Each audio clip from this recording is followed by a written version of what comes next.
I welcome you to this video. In verbal ability, the topic that we will be addressing today is clause test. Okay, so let us see what is clause test and what are the ways that you need to prepare for clause test, and also a few important questions in today's video. Okay, yes. So with that note, let's move on to the next slide. So you see, clause test is an easy topic, we would say. Okay, so once we are sure with our grammar and you've done intensive practice, definitely this is a topic where you can actually score good marks. So even when there is negative marking, here you can reassure yourself that you can score well, and you can score at least maximum 3 to 4 marks in this section, right? So let's see what is a clause test first. So a combination of reading comprehension and fill in the blanks, right? So we know that reading comprehension is a topic under verbal ability, and similarly fill in the blanks is also a topic under verbal ability, right? So what is this clause test? It is a combination of both, as in you will be having a passage, right? And the passage will have certain blanks. So you need to fill up those blanks with appropriate words. So that is all about your clause test. The word itself indicates it is going to provide a closure. Okay, so you are going to fit in a word and you are going to provide a closure for those particular sentences or those particular paragraphs. Yes? So a passage is given which comprises of blanks where the appropriate answers needs to be chosen, like I already told you. Yes? Now let's move on to the next one. So what is the topic weightage? We need to know what is the topic weightage. Yes? So mostly 4 to 8 questions may be asked under this topic. And like I already told you, whether it's 4 questions or 8 questions, this is a topic where you can easily score good marks. Yes, even if there is negative marking, you need not worry, because you will be assured when you fit in the word, you'll be able to assure yourself whether it is right or wrong. Hence you can avoid negative marking when you attempt this particular topic. Yes, and these 4 to 8 questions may be asked under this topic in various government exams like SSC, bank or RRB. Okay, so now let me tell you one thing here. Yes, so first target yourself, whether you're preparing, right, whether you're preparing for your bank exams or interviews or any entrance. So look out for the question pattern and see if that particular question paper in the past 3 years it has clause test. Then you have to focus on this topic well. And one thing here, if you focus on this topic and you prepare in this topic, you are preparing simultaneously for reading comprehension and fill in the blanks, right? So when you prepare for this topic, you are learning for 3 topics simultaneously. So that is an added advantage for us, right? Next, clause test difficulty level is high in an IBPO exam, IBPS-PO exam. So the clause test difficulty is high in this particular exam. So you need to pay a lot of attention and you have to practice more in case you're preparing for this examination. Next, so comprehension passages hold 20 to 80% weightage in the entrance exam. We know in any entrance exam, 20 to 80% is for comprehension. So what happens in that 20 to 80%, it might be divided, like say 30% reading comprehension, 30% clause test, and the remaining for the other questions. Or without reading comprehension, we can have only clause test also, right? So it depends on the particular type of question paper. In case you're preparing for CAT, MAT and all that, reading comprehension and clause test is very, very, very important. Okay. So now, so what are the skills tested? Why I always emphasize about the skills is you need to know on what quality is being judged by you whenever you're writing an exam. If not, your preparation has no value. Whenever you're preparing, you need to understand the fact that yes, I'm developing this quality. Whenever I'm reading, what am I developing? My vocabulary. Yes.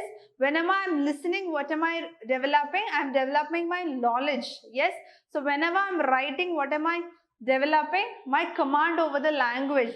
So different skills are being improvised whenever you're doing something. So whenever you're preparing for verbal ability, there are certain skills that are being developed, right? You're honing certain skills.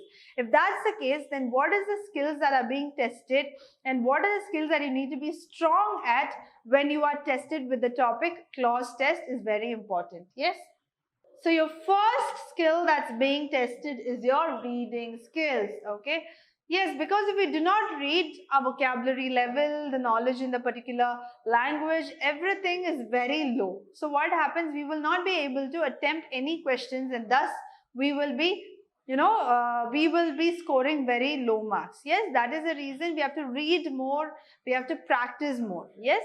So your reading skills is being tested there. Next, your vocabulary, the number of words. I keep repeating in almost all the videos. Yes. Your number of words and the command in that language is being tested. Yes. Third, your comprehension skills is being tested. And then your logical thinking and the ability to use context clues. So what's context clues? The appropriate word. How well are you able to choose the appropriate word in the particular passage that will not alter the meaning of the sentence, that will not alter the meaning of the passage as well. So these are worked upon only when you are logically right and when you are analytically right. Yes. So that is why such kind of tests are being provided in your entrance or competitive exams or any of your interviews. Yes. Next, so how are you going to prepare? So what are the key preparation techniques that you need to follow when it comes to the Cloze test? Yes, point number 1, strengthen your vocabulary. Like I always say, in case you know 50 words, let us assume that you know 50 unique words. Then today your target would be in addition to that, another 5 to 10 new words. And what happens in the next day in addition to 5 to 10 new words? But it does not stop with just knowing the words. It adds value only when you use those words and when you communicate and you write and form sentences with those words, right? So you need to strengthen your vocabulary. Next, improve your reading habit. I repeat. Next, improve your reading habit. Newspapers or passage-oriented reading. I've already communicated in a few other videos also. Let's do some passage-oriented reading or blog, a theme-based reading, yes, or you can say a field-based learning as well. So go ahead with what fascinates you in reading, yes. The more genre that fascinates you, you can go and read in that. Because in that particular field also, knowingly or unknowingly, we keep developing our knowledge and our vocabulary, right? Next is your grammar. Yes, grammar, I keep stressing on the fact that you need to be strong with your parts of speech. Yes, so parts of speech, once you're strong with that, then everything others, all the others keep flowing in place. Yes. Next, practice more questions. Your previous year question papers, different question patterns, yes? So you can start practicing more. And then the elimination method. See, elimination method is rather than going and searching for the appropriate word at first, you will be sure of what are the words that will definitely not fit in that particular sentence or the passage, yes? So even in fill in the blanks video, I've told that, and now also this is one of the common methods that we use when we are attempting any Cloze test or fill in the blanks. Yes, so you need to practice on this approach. Whenever you see the question, you need to practice on like how among the 4 or 5 options, which is the least suitable one, you keep eliminating that. And that will give you the less number of answer choices. So from that you can choose the right option. Yes. Okay, so far what did we see? We saw about the preparation. Yes, now it's very important for us to know what are the tips and techniques to approach the different questions that come on the Cloze test. Yes. So why those are important is because we need to understand the strategies as to how we can approach it. So in that, your first type is to read the entire passage with keen attention. Yes. You need to read the passage and understand the theme, the concept, and what the passage is actually trying to tell us, okay? Because if you do not concentrate on reading and you miss out the flow, what will happen? You will be put in a situation where you need to reread the passage again and again to understand the concept of the entire passage, right? So that is why you need to read the passage and understand it with keen attention, okay? See, you have few topics like reading comprehension, clause test, word formation or paragraph formation that involves a lot of time, okay? So verbal ability itself is time consuming comparative to your quants or reasoning. Yes.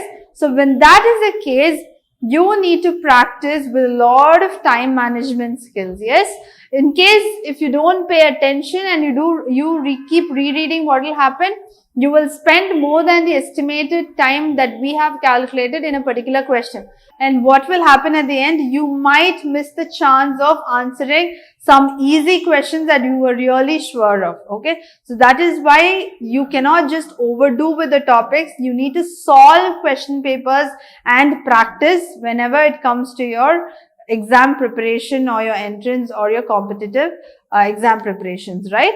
So now when you're reading, what are the things that you need to keep in mind that are given as the key points here? So try to understand the passage's central idea or theme. Yes. So what is the passage or the author actually talking about? That is the central idea of the theme, right? Next, try to connect the sentences and do not consider them as individual sentences. Okay. So every sentence will have a flow in a paragraph. If it's individual sentences, every sentence will have different meanings. But in a paragraph, there will be a flow. There will be a connection from one sentence to the other. So you have to understand the flow and the transition of what is happening between the first sentence and the second sentence, right? Next, look for phrases that could give you an idea about the missing words. So what are phrases?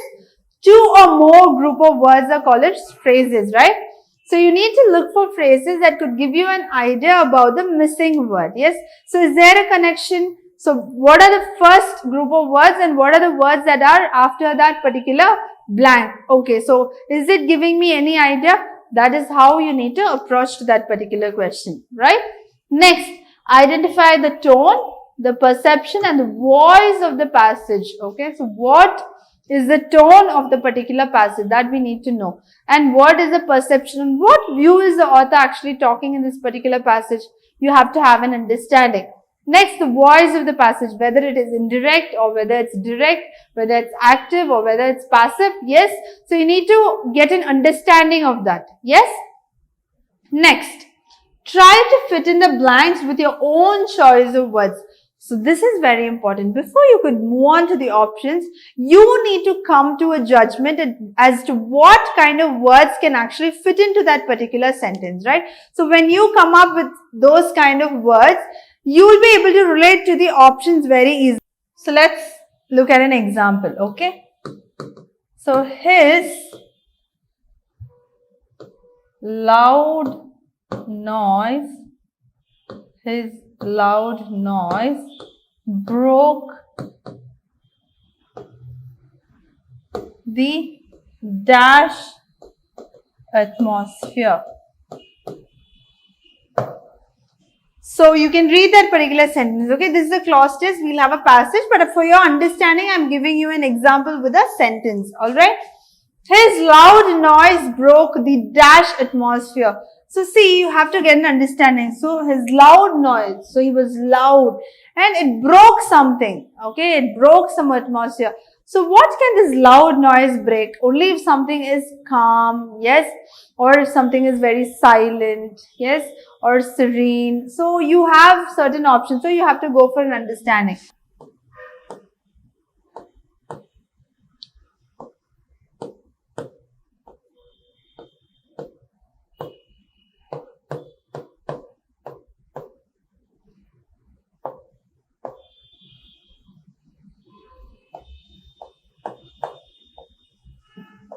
So see, you have four options, right? Serene, hard, tough and hot. So what can be the right option? Yes. So if you're using any elimination method here, yes. Loud noise broke the hard atmosphere. No. Okay. So tough atmosphere. No. So hot. No. Right. Serene is something that means calm. Yes. Quiet. Silent. So your option serene is the right answer. Yes. So this is how you can judge as to what kind of words can appropriately fit into that particular blank, and then you can move into your options. Yes. Next, the word when added should be grammatically right. Yes, it should be grammatically right. You shouldn't add, for example, there is this word called fastly. Okay. So usually people add the word fastly, but there is no word called as fastly. We only have fast, faster, fastest. Yes. So for example, we can say he is a fast runner, or we can say he is faster than his co-player, or we can say he is the fastest of the entire athlete group. Okay. So this is how you can say. So, or we say he runs fast. Yes. So he runs faster. He runs fastest. But we never say he runs fastly. Okay. So these are few words. There are a lot of words that you can use it when you're even talking and it might sound right, but grammatically when you fit it in, it will not be right. So you need to be very conscious, grammatically conscious when you're choosing the words. Next, the word when added should make a complete sense. Yes. So that particular word when you're adding should not take away the entire meaning. Okay. The complete meaning of the sentence. It should have the same flow. Right. Next, handling the choices of words provided. Like I already told you, eliminate the words that are completely in contrast to the sentences or passage. So I hope that in this video you're clear about what is cloze test and how we need to prepare for the cloze test. And also we did see about the key ideas, the preparation techniques to approach for this type. Yes. So in addition to that, we will see about the types of questions in the next video, right? So thank you.